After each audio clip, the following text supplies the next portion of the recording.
कालू जी, ये बारिशें तो रुकने के बजाय और बढ़ती ही जा रही हैं।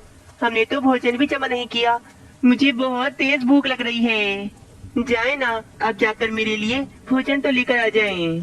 क्या तुम्हारा दिमाग तो ठीक है ना? अब मैं इतनी तेज बारिश में तुम्हारे लिए भोजन ढूंढने जाऊंगा। बारिश रुकने का इंतजार करो, मैं ले आऊंगा फिर भोजन।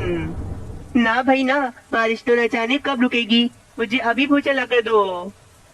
कालू कौवा मजबूरन भोजन ढूंढने घर से बाहर चला जाता है। अरे, इस बारिश में तो ठीक से कुछ नजर भी नहीं आ रहा। अब मैं भोजन कैसे ढूंढूंगा? तभी कालू कौवे को मीनू चिड़िया के घर से भोजन की सुगंध आने लगती है। आहा, क्या सुगंध आ रही है।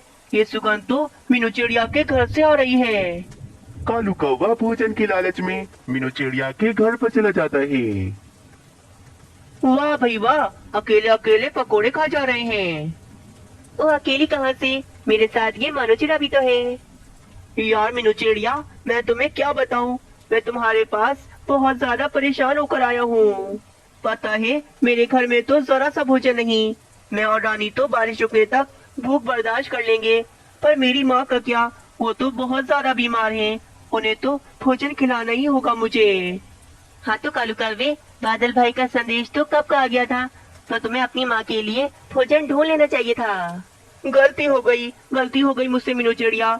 तुम मेरी मदद करो, मुझे कुछ पकोड़े दे दो ताकि मैं अपनी माँ को खिला सकूं। मीनू चिड़िया बहुत रहमदिल थी। वे कालू कौवे को अपनी पकोड़ों की प्लेट दे देती है। कालू कौवे के तो मुंह में पानी आ रहा था। कालू कौवा घर से बाहर आकर जल्दी जल्दी वे गरम गरम पकोड़े खाने लगता है। वाह वाह, सारे पकोड़े खा गया। मीनू चिड़िया के हाथ में तो वाकई में जायका है। मजा ही आ गया। तभी उसे याद आता है कि वे तो रानी कौवी के लिए भोजन ढूंढने निकला था। अरे रे सत्यानाश, मैं तो सारे ही पकोड़े खा गया। चलो अब रानी के भोजन के लिए किसी और पक्षी को बेवकूफ बनाता हूँ। ऐसा सोचकर कालू कौवा बुलबुल के घर पर चला जाता है। दोस्तों, अगर आप सबने इस कहानी को अभी तक लाइक नहीं किया तो जल्दी से कर लें, क्योंकि ये कहानी आगे और भी ज्यादा इंटरेस्टिंग होने वाली है। ओए कालू कावे, मुझे सब पता है। तुम्हारा घर टूट गया होगा ना, पर बारिश में मैं तुम्हें अपने घर में नहीं रखूंगी। नहीं नहीं बुलबुल बहन, मेरा घर तो बिल्कुल ठीक है। मेरी प्यारी दोस्त प्यारी बुलबुल, मेरी मदद करो। मैं बहुत ज्यादा परेशान हूँ। ओए, ज्यादा मक्खन न लगाओ, साफ साफ बताओ कि क्या बात है।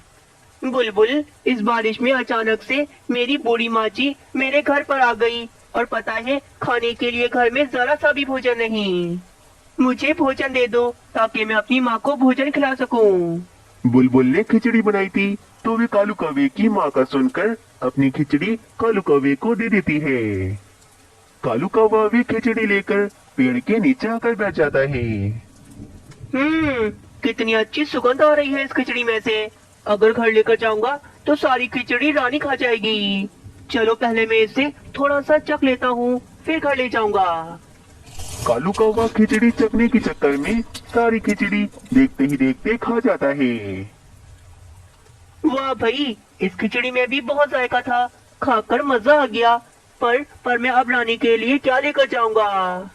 अब कालू कौवा तोते के घर पर चला जाता है। मेरी प्यारी पत्नी, ये देखो, मैंने तुम्हारे लिए ये फलों की चाट बनाई है। अब इस बारिश को देखते देखते हम ये चाट खाएंगे। ओह तोते जी, आप कितने अच्छे हो। तभी दरवाजा खुला देख कालू कौवा तोते के घर में घुस आता है। बेशरम कौवे कहीं के, ऐसे किसी के घर में नहीं घुसते। माफ करना तोती, परंतु मैं बहुत ज्यादा परेशान हूँ। ओहो, तुम कब परेशान नहीं होते कालू कौवे? अब क्या हुआ है? कालू कौवा तोते से भी झूठ मूठ कहकर अपनी बूढ़ी माँ के लिए भोजन मांगता है। तोता कालू कौवे पर तरस खाकर अपनी फलों की चाट ही कालू कौवे को दे देता है। कालू कौवे से फिर से रहा नहीं जाता और वे जल्दी जल्दी वे चाट भी खाने लगता है। अरे कालू, ये तूने क्या कर दिया? तेरे जबान के चटखारे, मैं तो अभी तक घर पर रानी के लिए भोजन लेकर नहीं गया। एक काम करता हूँ, कबूतर रह गया है, कबूतर के घर से ही कुछ भोजन मांग लेता हूँ। अब कबूतर बचा था। कालू कौवा कबूतर के घर भी चला जाता है।